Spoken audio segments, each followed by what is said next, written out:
The Spin-Off Podcast Network. This podcast was made with the support of New Zealand On Air. Kia ora tātou, this is Toby Manhire. It's November 2025. Last year we released a podcast called Juggernaut, exploring the fourth Labour government that came to power in 1984 and detonated the floodgates of change in New Zealand. But the truth is we didn't really finish the story. That burst of transformation, that maelstrom, doesn't stop when the 1980s tick over into the 1990s. Some of the protagonists change, but the breakneck plot powers on. So this is the next chapter. It's a story about the collision of the politics of inclusion and the mother of all budgets, of watershed treaty deals, of a new way of voting that will change New Zealand forever. It's a story of crisis and conviction, of big personalities and big upheavals that reverberate still, more than 3 decades on. No mai, haere mai. This is Juggernaut 2, the story of the fourth national government. It was tough medicine. It felt like a nuclear bomb. Nobody's ever gagged me and never will in this business. ANZUS is in effect a dead issue for the National Party. And I can remember just being appalled and shocked and stunned. Miss Richardson has held fairly extreme views. For me, it was a triumph.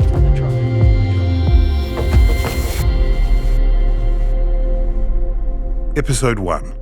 A Decent Society. We begin in the King Country, Te Kuiti in the spring. It's election night, October 27, 1990, and it's going off at the Panorama Motel.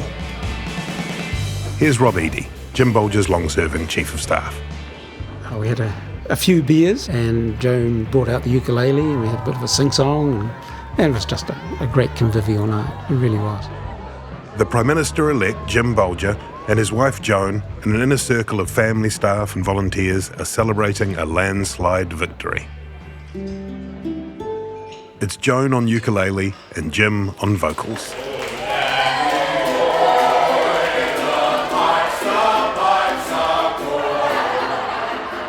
Oh, I'm sure we sang Danny Boy.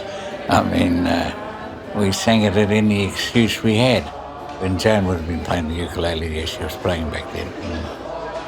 We had great rallies, good turnout, and the election night was a outstanding success, huge landslide. The vibe from south to north was, the change was afoot. When there's a change election on, and you could pick it up months out. And then watching Labour viscerally pull itself apart, it was great spectator sport when you're on the other side, but it must have been bloody horrible being in the midst of it. Let's jump back a bit into the embers of the Labour government. After Longy's resignation, his cerebral deputy, Geoffrey Palmer, steps up. But he soon comes under pressure. To change the leader at this stage would show signs of panic and desperation. I don't think that the public would react at all well to that. The polls are showing that Labour faces annihilation in the elections. I am not quitting. I am staying where I am. Good evening, welcome to Checkpoint. I'm Jonathan Swass. On the programme tonight, Geoffrey Palmer steps down. In his place, Mike Moore. This change was made because the people of New Zealand wanted Labour to seize the future. There's cold comfort for the government in the latest political opinion poll. Mike Moore's elevation to Prime Minister seems to be having little impact on voters with just 5 weeks to the election. The New Zealand share market has hit a new 5-year low. A jump in unemployment to record levels of just under 200,000. The new Prime Minister will officiate at the burial of the Labour Party this October.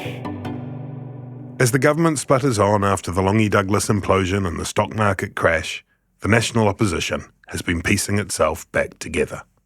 In the years since that unforgettable snap immolation, doesn't give my opponents much time to run up to an election, does it?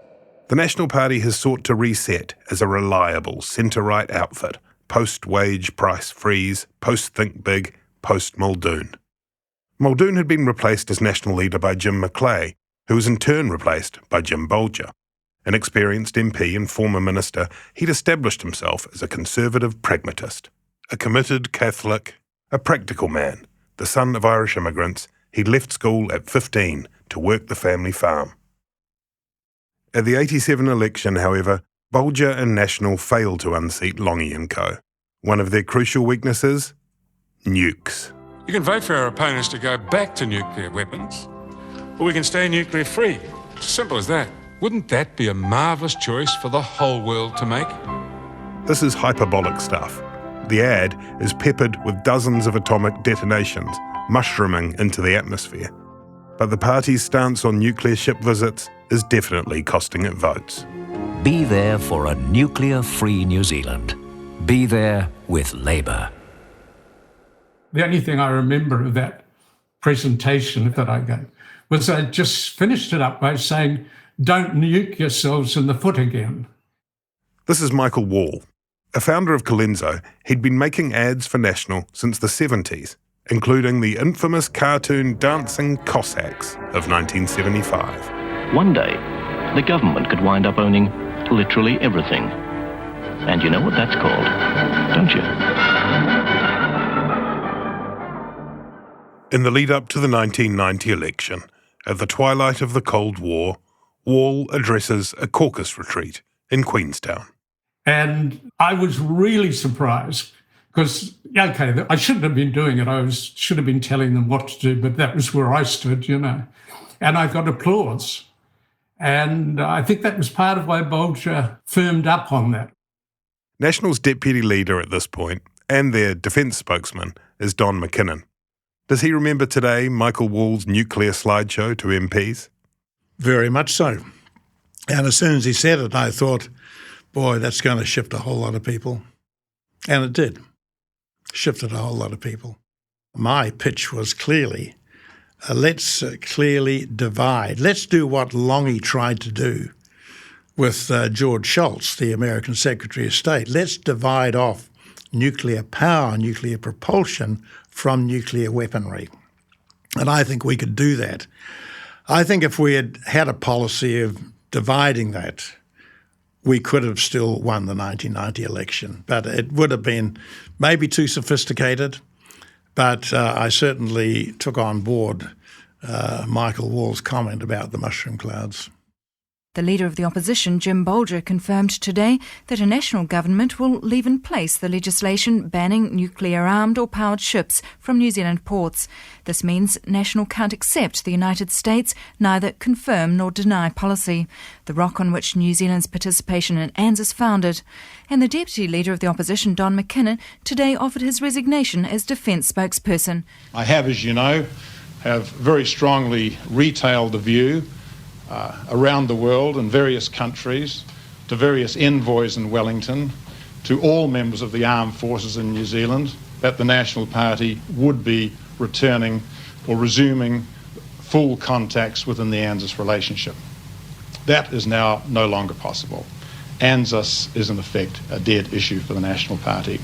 Not, in my view, is it credible for me to actually spearhead a defence policy which will be significantly different to the one we've had in recent years. This is a clear example of turning a page, underscored by Robert Muldoon telling reporters he's left ashamed to be part of the National Caucus. For Jim Bolger, though, it had become clear by 1990 that New Zealand had made up its mind. Yes, the New Zealand mind was very clear in its anti-nuclear position. That they had reached that conclusion and they were staying with it. And it was one of those transformative decisions that were made. And you've got to give remarks to the Labour Party for that. And New Zealanders, by, I think, a large majority by this time, had decided their identity was anti-nuclear. And I'd have to say I can't see that ever changing. We meet Jim Bolger in his Kapiti Coast home on a crisp midwinter day. It's June 2025, and the low sun streams in through the windows. Hello. Good morning. Hello. I'm Toby. Nice to meet you. John, very nice to meet you. Very nice to meet you. You okay? Toby, nice to see you. How are you? Have we met before? I think maybe once briefly. I see. Name rings a bell. Bolger's spirits are high, but his energy comes and goes. In 2024, he'd had a kidney scare, and since then, he's been on dialysis 4 times a day. A couple of weeks ago, there'd been a big party here for his 90th birthday. Family, friends, dozens of former colleagues, and a number who once sat at the cabinet table, including Doug Graham, Doug Kidd, and Bolger's closest friend in politics, Bill Birch. 8 of his 9 children and various grandchildren performed a song chronicling his life in politics. We'll be planting in the forest, cleaning up the beach. Oh, work in New Zealand, it's not out of reach. We can teach the young, make it safe on the street. To be clear, this isn't Jim Bolger's 90th birthday song. It's Positive Action, the campaign song playing 35 years earlier for the 1990 launch at the Michael Fowler Centre, Wellington. Come on, let's do it. New Zealand, we know how. Positive action. New Zealand, we know how. We can do it. Ladies and gentlemen, please welcome the leader of the New Zealand National Party, Mr. Jim Bolger and Mrs. Joan Bolger. What is our dream? It is the dream of a decent society where every New Zealander enjoys the opportunity to have a worthwhile job, a good school for the children, high-quality public health services, a clean, unpolluted environment, safety in our homes and in our streets, dignity in our old age. That is our dream. The National Party manifesto and ads across TV and print present an alternative to Labour's promise breakers and an embrace of integrity, summed up in a slogan pledging a decent society. Much more than a slogan. It was me capturing what I sensed New Zealanders wanted, a decent society where everyone got a fair opportunity. And that's what I wanted for the country that I was going to lead, and that's what we set out to achieve. The caucus settled on the mantra during another election year retreat at a lodge on the banks of Lake Okataina, just outside Rotorua. Michael Wall is there. We were just kicking around things, and Simon Upton, he said, well, aren't we talking about a decent society? Jim liked the sound of it. And so, you always have press people outside. So when there was a break and Jim was talking to the reporters, he sort of floated it. And the Herald, a writer in the Herald picked it up and said, it was a message with resonance was the word. And as a result of that, it became a kind of a background guiding star, I think, for Jim throughout his whole years as PM. It hadn't all been smooth sailing for Bolger. In preferred Prime Minister polling, he'd consistently rate in single figures. And he found himself undermined in public by 2 MPs. One of them, caucus's most experienced member, Sir Robert Muldoon. The other, its most popular. The National Party's election campaign is threatening to disintegrate into the Jim and Win show as party leader Jim Bolger and popular Tauranga MP Winston Peters squabble over economic policy. Peters at this point is so popular, he routinely polls at more than double Bolger's numbers. Nobody's ever gagged me and never will in this business. But none of that seems to matter as election day draws closer and Bolger tours the country aboard a leased aircraft they call Spud 1, in reference to a nickname honouring his Irish roots and an earthy complexion. For Labour, Mike Moore has his moments.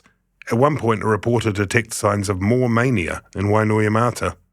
But the only real question is, by how much will the National Party win? I'm delighted there's a representative of the McKillicuddy Serious Party here because they are the serious competition to me in this election. It's that kind of arrogance that's upsetting people. The closing address from Bolger is a glow of landscape, flag and anthem. Our country and our people have been hammered and battered over the last few years. But they're not down, they're not giving up, they're wanting to fight back. They want to stand tall and proud, and I'm determined that they will.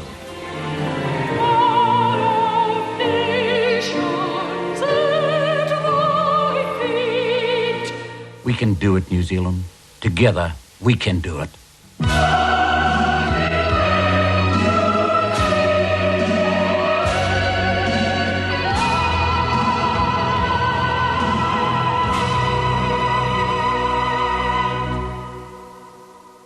At just after 9 p.m, Jim and Joan Bolger set off from the family farm to the National Party function in Te Kuiti at the Waitomo Culture and Arts Centre, just around the corner from the spot where these days you'll find a statue of Colin Meads.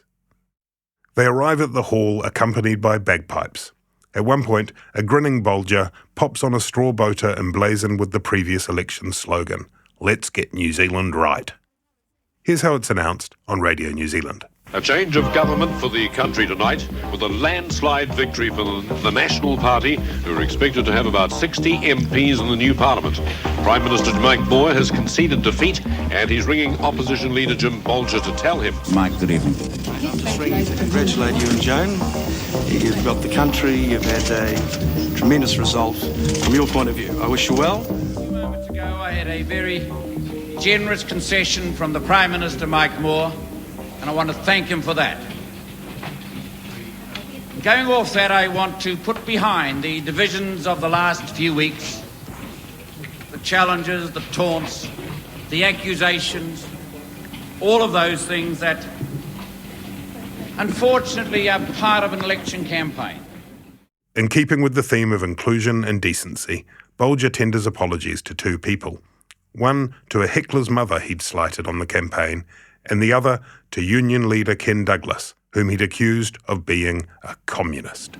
And can I say this evening, because there were two incidents that caused some hurt in my campaign, can I say to Mrs. Allen and Ken Douglas, I'm sorry. I apologise if I hurt you in the remarks that I made in two separate incidents during the course of the 5 weeks of the campaign. To the many thousands of New Zealanders who, for a variety of reasons, did not support us, can I extend the hand of friendship? Because together, and it must be together, that we now go forward to serve the best interests of our country and its people. As far as I'm concerned, from tonight, the politics of inclusion begins. Next, it's up the hill to the Panorama Motel. After a win like that, the tension is extraordinary on the build-up to it. This is Rob Eaddy. So afterwards, because it was a great release of that, and it was just a wonderful, wonderful night. There was the elation, euphoria of a huge victory. Because that was the biggest swing, I think, since the 1935 election of the Labour government. So this was a huge night in New Zealand politics. You were proud to be part of it, and you were excited to be part of that huge switch. The papers record the scale of the victory. Bolger buries Labour under landslide, reads one headline. Another calls the win a seismic wave. National will end up with 67 of 97 seats. It was pretty good. But it didn't last very long, sadly. And do you remember the moment that you found out that things weren't? Yeah, vividly. It was Sunday morning. We'd partied till about 3-4 in the morning, and we were staying at the Panorama, so near far to go. Got up, had breakfast about 10, and Jim and Joan and the family went to Mass. I got a call from a guy called Ian Rennie. So he was seconded from Treasury to give economic advice, and he was back in Wellington, and he rang me and he said, Rob, sorry to disturb you, great night, and yada, yada, yada, but Mr. Bolger has to come back to Wellington today. I said, what? I think so, Ian Rennie, who today runs the Treasury but back then as a staffer in his mid-20s, tells Eaddy that he is calling on behalf of the Governor of the Reserve Bank, the Secretary of the Treasury and the head of the Prime Minister's Department. They want to see the new Prime Minister, and they want to see him urgently. And I said, well, what can I tell him? And he said, well, this is all very, confidential, but he needs to get down here because there is an issue with the Bank of New Zealand. And I said, what do you mean? He said, been robbed or something. He said, no, it's on the verge of collapse. Eaddy passes the message on to Bolger. And he said, oh, tell him, let the bloody thing fall over. Bolger calls Rennie directly. And Ian impressed on him the dire situation confronted him as he was coming into government. And we did fly back that afternoon. Came straight back to Wellington, went to the office, and he repeated to them, we'll let the bloody thing fall over. It's mid-afternoon, the day after the election, and it marks the end, Bolger will later say, of his 17-hour honeymoon. The books were a mess, total mess. We were broke. And the BNZ then, the largest bank in New Zealand, was facing bankruptcy, and it was owned by the government. I mean, it's hard from the perspective now to look back to realise what is the scale of the mess that the New Zealand economy was in. But it was in. At this point, the Bank of New Zealand is woven into the national economy, with 40% of the country's commercial market on its books. Bolger quickly accepts that it would be a disaster to let the bloody thing go belly up. On top of that, the message from Treasury is that the $89 million surplus projected in the last budget has been revised to a deficit north of $1 billion. They go into rescue mode to patch together a BNZ bailout before the media and the markets can get wind of the crisis. Working late into the night and in secret are Bolger, top officials, and two of his most senior MPs, Bill Birch and Ruth Richardson. I can thank the BNZ for playing in an unwitting way a part of getting us off the ground very early and very decisively. Like Roger Douglas before her, Ruth Richardson was, and is, someone who divides opinion. The epitome of the conviction politician, she shows no sign of slowing down. She was recently appointed chair of the Taxpayers Union, just after arriving back from a skiing trip in Canada, where she and her husband Andrew celebrated their 50th wedding anniversary. When we call at their home on the outskirts of Christchurch, there's a blanket of fog across the lawn and grandchildren's toys assembled on the carpet. And mounted in pride of place on the wall, a pair of samurai swords in stingray scabbards. What? Oh my God, can I take a photo? That is amazing. The conviction had been instilled very early. I had farming roots. We were a very free market. We were quite a political family. My great-grandfather had been the local member of parliament. I was a feminist. I was never, ever going to have my boundaries set by somebody else. And in fact, my mother was a Catholic. I went to a Catholic boarding school and I said to the head nun, why can't I be the Pope? Where in the Bible does it say I can't be the Pope? And she couldn't show me, so I said, right, I'm out of here. So it was really the free market and the feminism. I made up my mind to go into politics when I was about 15. So I took a lot of strategic decisions about where I would study, what I would study, where I would do my apprenticeship, and then what did I mean to do when I got into politics. In the early 70s, Richardson moves to Wellington, armed with a law degree from Canterbury, to work at the Justice Department. One early inspiration is Marilyn Waring, then the only woman in the National Caucus. Another is the new leader of the British Conservative Party, who would later become famous for lines such as this. I have only one thing to say. You turn if you want to. The ladies not for turning.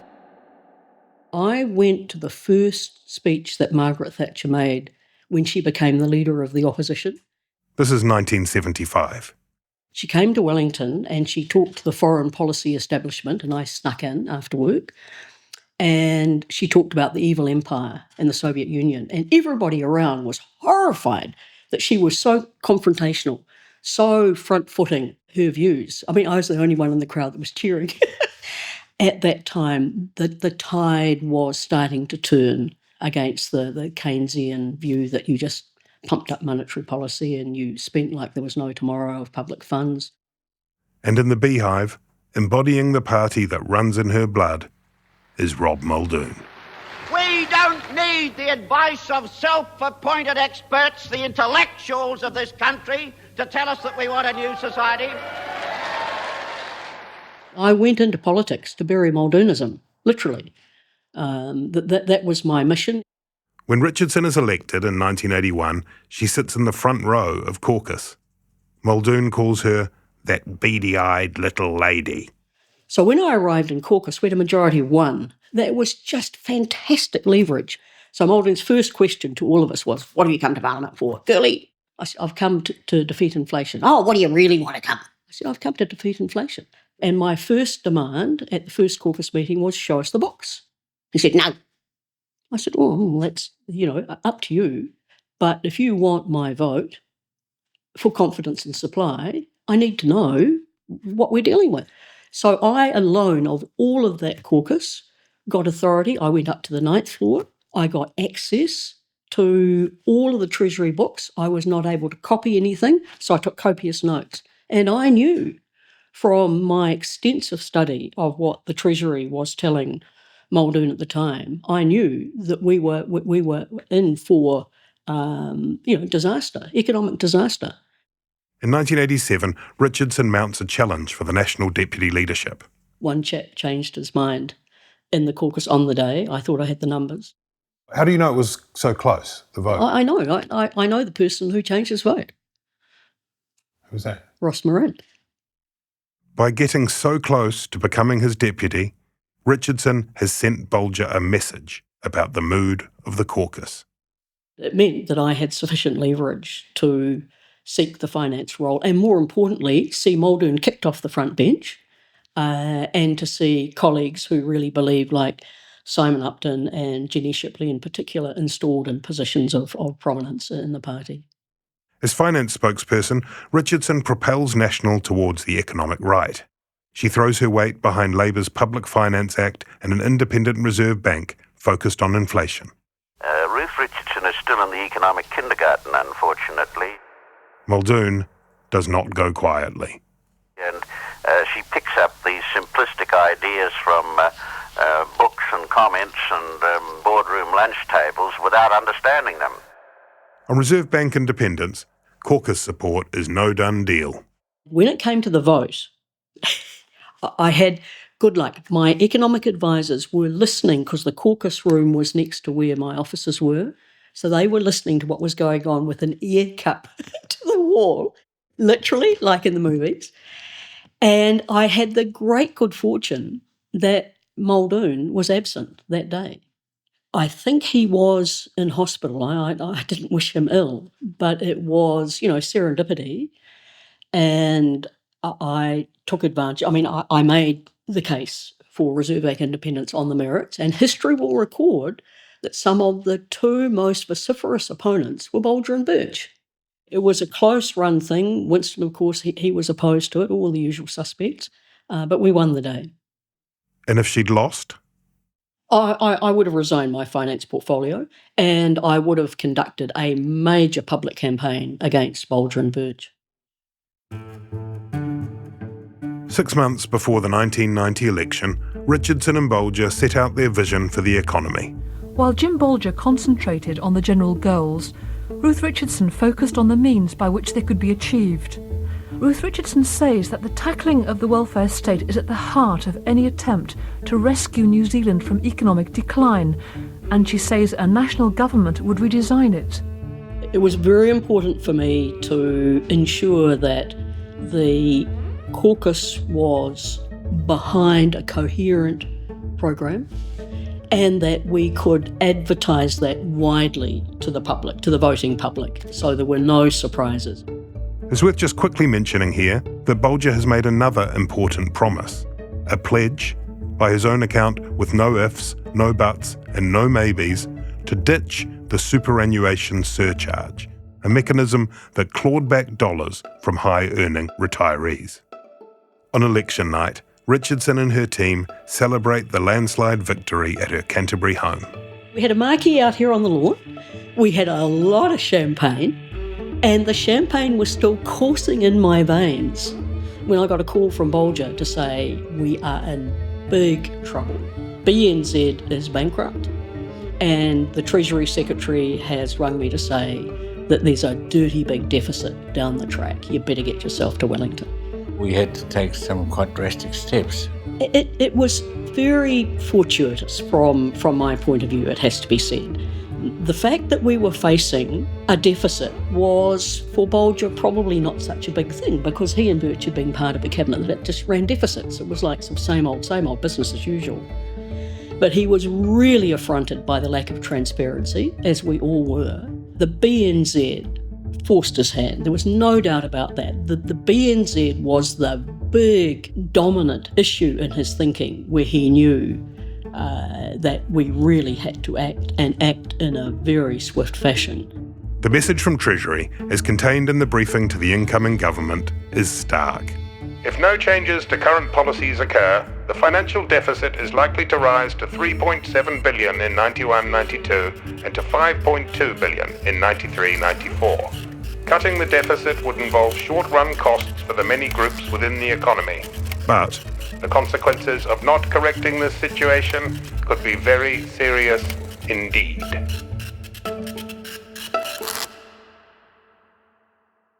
In the days after the election, Bolger has all but disappeared from sight, observes one reporter at the time. The assumption is that he's deep in cabinet selection mode. In truth, his attention is more acutely focused on the economic situation. But he does need to get that cabinet sworn in, and faster than usual, so that the BNZ bailout can be signed off. Bolger and I sat in his office and literally juggled people on the chessboard as to who's going to fit what position. Don McKinnon, Bolger's deputy, will be Foreign Minister, Richardson, Finance, and Birch, Labour. Jenny Shipley will be Social Welfare Minister, and Simon Upton, Health. Jim Bolger's extended the politics of inclusion to embrace a wide range of philosophic views within his cabinet and the ministers outside the inner circle. Winston Peters has a job despite the acrimony between the two. I have brought this cabinet together. Sorry, just very quickly. I want to say that we've so far been unsuccessful in securing an interview with Winston Peters for this series. He's a very busy man, we understand that, and we haven't given up hope. If you're listening, Mr. Peters, Minister, you're still very welcome. Shall we continue? Yeah, please. I have brought this cabinet together after very careful consideration of the responsibilities facing the incoming government. What about Muldoon? What's happened to him? Got hold of Muldoon, transferred him into Jim. This is Rob Eaddy. And 5 minutes, 10 minutes passes, and a quarter of an hour passes. And I stuck my head in the door, and I sort of looked at him, what's going on here? And he went, thumbs down. Sir Robert Muldoon has declined my offer of a position as the senior minister outside cabinet. A minister outside cabinet has no input into final cabinet decisions, and yet he's bound by the rules to not criticise them publicly. And I explained to Jim Bolger that I couldn't accept that situation. The new government is sworn in on Friday, November 2, just 6 days after the election. According to newspaper reports, Bill Birch is caught on a hot mic at Government House as Winston Peters takes the oath, muttering, "It's too late now." Bolger breaks the news to Cabinet. Television footage from the meeting shows Jenny Shipley with her hands clasped as if in prayer, Ruth Richardson in animated conversation, dialing her fingers around in circles. Winston Peters is chewing on a pen, and Jim Bolger, he just looks kind of dazzled. He's sworn them to secrecy with a warning that loose lips could cause riots in the street, according to one who was there. Here's how another, Jenny Shipley, remembers the revelation. It felt like a nuclear bomb, filled with expectations as young ministers and older ministers, all very committed to getting our program out and on the way. Many of things we had promised, and it was basically this is the circumstance. It's a catastrophe. Bank, fiscal position, projections, none of which, of course, had been fully disclosed to the public. In that very moment, I know Ruth resolved to bring some structure through that would never allow that circumstance to happen again. The Prime Minister was very clear, we are going to have to explain. He was going to have to and was willing to explain that things were not as others had promised and that he was going to have to make some changes. Some of those changes were very difficult because Jim is a person of integrity and, it would have been very easy for a Prime Minister in that moment to say, well, no, I promised this, therefore we're doing it, regardless of the next generation. But remember also that we had promised to try and bring the books back in order. One of the fundamental challenges New Zealand was facing at that time is for 17 years at that moment, we had been spending each year more than we'd been taking in, and we were sending the bill to the next generation. And then the wider group of national MPs is told. One new caucus member, Michael Laws, he's already got the reputation of being a maverick and a close ally of Winston Peters. He recalls it vividly. I remember it well, and it was the defining moment. Bolger came into that caucus and there was our manifesto. It was sitting on the table. It's quite a detailed manifesto. I've written some of it. And he immediately gestured to the manifesto on the caucus table and said, we're going to have some troubles with that. And I went, uh-oh. And then out came the tale of woe about how the Bank of New Zealand was about to collapse and we were going to have to introduce this draconian, only word to describe it, set of welfare measures that were going to screw everybody who was down in New Zealand. And I can remember just being appalled and shocked and stunned and looking at Bolger and going, you're not this person. What happened? This morning, Cabinet approved the investment of $620 million to support the restructuring of the BNZ's balance sheet. This comprises $420 million to be invested in a new company established to deal with the bank's underperforming loans and $200 million to be invested in ordinary shares of the BNZ. Alongside the bank rescue, the scale of the budget blowout is revealed. Taken together, the Herald says in its front page headline, this amounts to a savage blow to government hopes. Bolger has promised 58 action-packed days between the election and Christmas, and action-packed they are. A cabinet razor gang is appointed to interrogate departmental spending. Its task is to curb the government's ballooning $1 billion deficit. In the first salvo of the Parliament, a new pay equity law is repealed. This is a black day for women. It is a very black day for other vulnerable workers in the workplace. And, sir, it is a black day for the national government, which will live to regret it, sir. 13 people are killed north of Dunedin in what is then New Zealand's deadliest shooting. Haramoana is still closed to the public following yesterday's tragedy.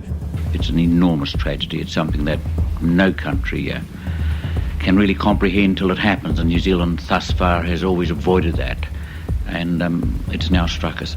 David Longy is dispatched to Iraq to negotiate the release of New Zealand hostages. And I have to tell you that there is no mission I've undertaken ever in the course of my political or legal life which has given me that degree of satisfaction or sense of achievement.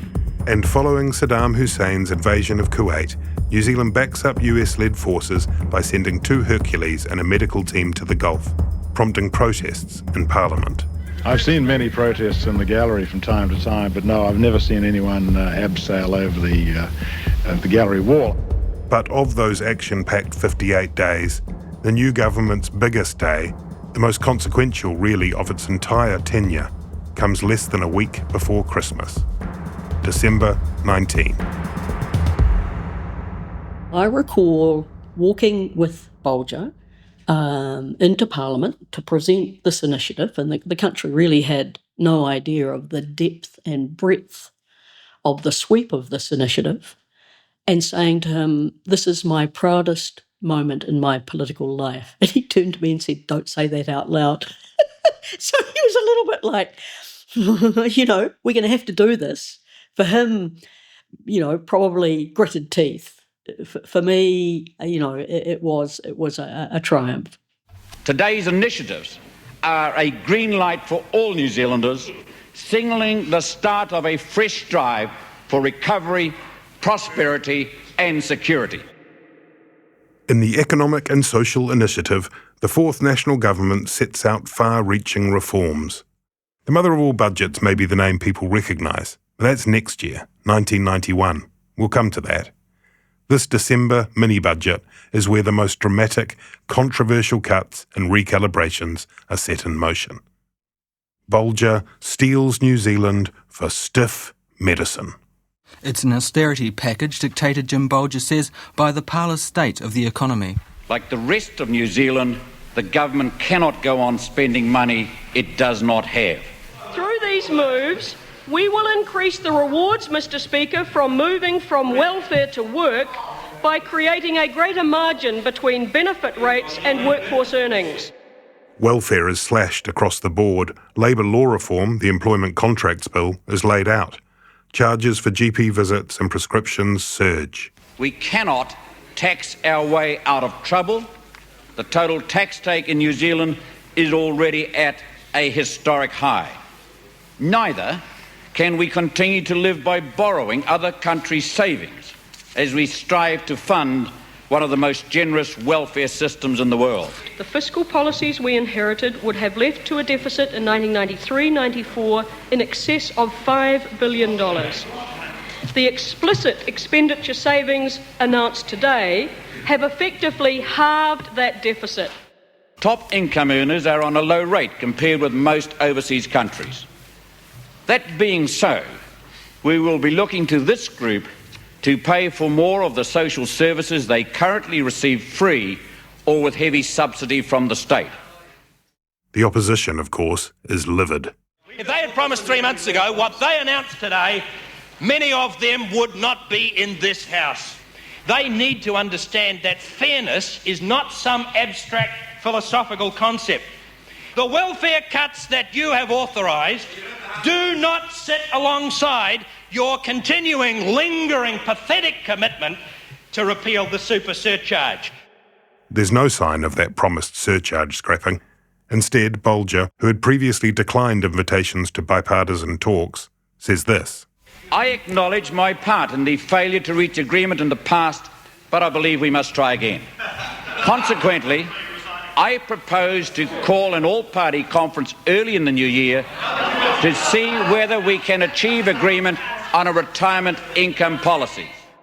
But there are dissenters within caucus too. National backbencher Hamish McIntyre has twice crossed the floor to vote against the government on stages of the bill because he's unhappy with the cuts it makes to the welfare system. Welfare state in tatters, reads the front page splash of the Dominion newspaper on December 20. On the Herald, a switchblade slices through silos of social welfare, education, health, housing and defence. A commentary from economics editor Simon Collins begins, New Zealand's famous egalitarianism disappeared yesterday.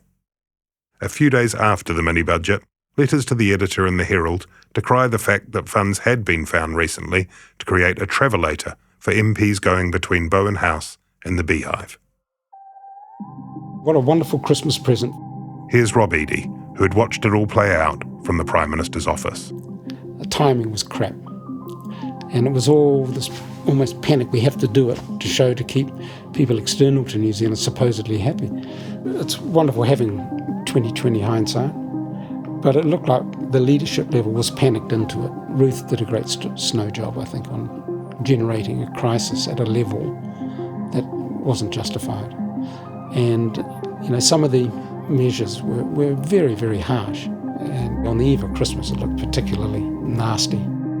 It wasn't the job of a Minister of Finance to flinch from that responsibility or show or feel that you were ambivalent about it. I wasn't ambivalent about it. I was unequivocal. But it was tough medicine, and you knew, of course, it would be unpopular. We're all human. We don't like to face unpopular decisions that hurt, even when we know they have to happen. And we had to do a bit of that in the 1990s. There's no question about that. But if the mini-budget is about sending a resounding message, not everyone gets it. We were on holiday. I wanted to have a Christmas with my very young family, so Andrew hadn't seen a lot of me, nor had the children. So here I am in early January, and Treasury rings me and says, Standard & Poor's has just issued a draft report on New Zealand. We're going to get a double downgrade. I said, I beg your pardon. A credit rating downgrade of 2 notches would be a damning report card on New Zealand's financial strength and ability to pay its overseas debts. They said, well, they are really reflecting where Labor left the books. And they're saying that, deficits for as far as the eye can see, and high unemployment and high inflation are going to condemn the New Zealand economy to a far worse outcome. We're going to be at far worse performance, and therefore a double downgrade is warranted. And I said, over my dead body. When the news from the US ratings agency comes through, the Prime Minister is tramping in Fiordland. He arrives back in Queenstown to urgent messages from Ruth Richardson. She wants to fly to New York. To Standard & Poor's and talk to them, that's right. And I agreed she could. And she did. I remember Anna Simmons, my wonderful press secretary, saying, this can't get out. You've got to do this effectively incognito. We devised a plan virtually in 24 hours that I would fly to New York to fight it. New Zealand was facing what was a cataclysmic event, and I was determined to fight it with all my fibre. In the next episode of Juggernaut 2, the story of the Fourth National Government, Ruth Richardson confronts challenge abroad and outcry at home. The mother of all budgets is born, Muldoon re-emerges, and the wily, charismatic Winston Peters reaches the point of no return.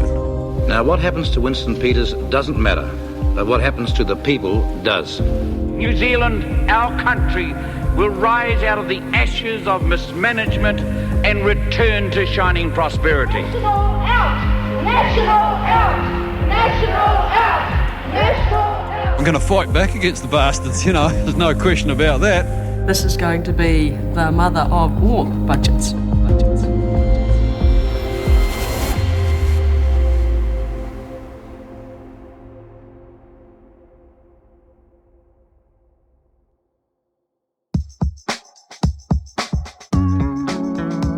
Juggernaut 2, the story of the Fourth National Government, is written and presented by me, Toby Manhire, for The Spin-Off, made with the support of New Zealand On Air. The producer is Gin Follett, the audio editor and sound designer is Te Aihe Butler, the researcher is Henry Cook, graphic design by Lauren Marie Stewart, archive Maddie Walker, and the executive producers are Sophie Dowson and Duncan Grieve. Archival audio for this episode is from Ngā Taonga Sound and Vision and the Morningside Panorama Choir. You can read a full list of sources and other written material that digs deeper into the story by clicking the link in the show notes. Thanks to Amber Easby, Mad Chapman, Anna Rafferty Connell, Isaiah Tour, Ben Fagan, Liam Ratana, and everyone at The Spin-Off. To Steve Russell, Philip Pinner, and the public good.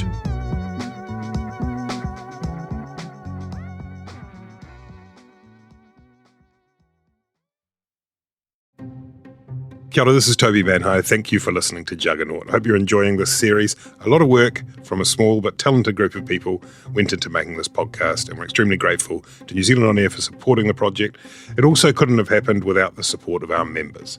If you like what we do here at The Spin-Off and would like to see more projects like Juggernaut out in the world, then please consider becoming a Spin-Off member. Visit thespinoff.co.nz/members to help us do more of the work you value. The holidays mean more travel, more shopping, more time online, and more personal info in more places that could expose you more to identity theft. But LifeLock monitors millions of data points per second. If your identity is stolen, our US-based restoration specialists will fix it, guaranteed, or your money back. Don't face drained accounts, fraudulent loans, or financial losses alone. Get more holiday fun and less holiday worry with LifeLock. Save up to 40% your first year. Visit lifelock.com/podcast. Terms apply. The Spin-Off Podcast Network.